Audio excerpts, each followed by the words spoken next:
Here's the Victrix Pro BFG, and I'm not really a big fan of this controller. With it being nearly $200 and only having one set of mechanical buttons, that being the fight pad buttons, I really just don't think it's really that great of a deal.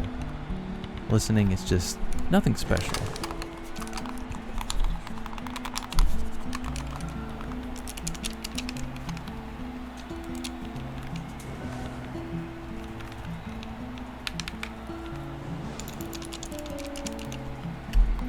And most unfortunate is that the standard buttons are just a standard membrane.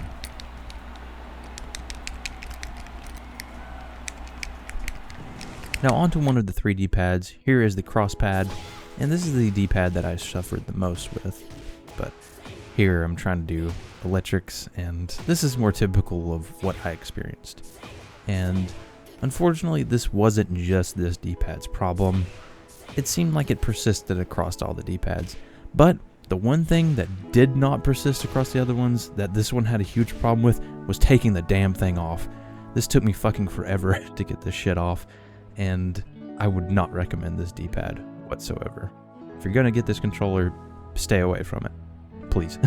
So now we're on the octagonal one, and this one was a little bit better, but like I said earlier, the problems persist across all the D-pads. It just has problems doing, well, really everything.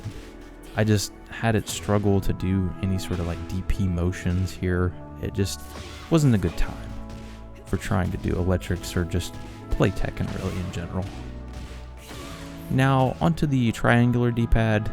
I'm trying to do down, back inputs, and just different diagonal inputs, trying to press the corners of the D-pad, and I'm getting some funky inputs. Whenever I'm trying to go up forward, I'm getting just ups. Whenever I press up back, I'm getting up inputs. And it doesn't really seem like it's a big problem for Korean backdashing and wave dashing, but it definitely can be kind of a pain. And Guilty Gear, it seems like it's a fine controller. It kind of does things moderately well.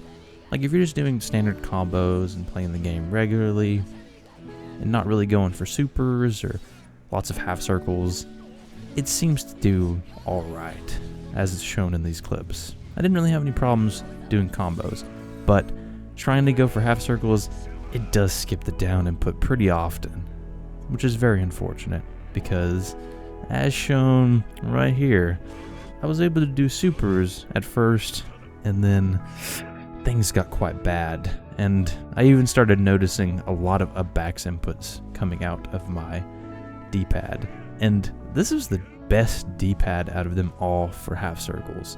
This triangular, diagonal, whatever you want to call it, D-pad, the standard D-pad, it was the best out of all of them.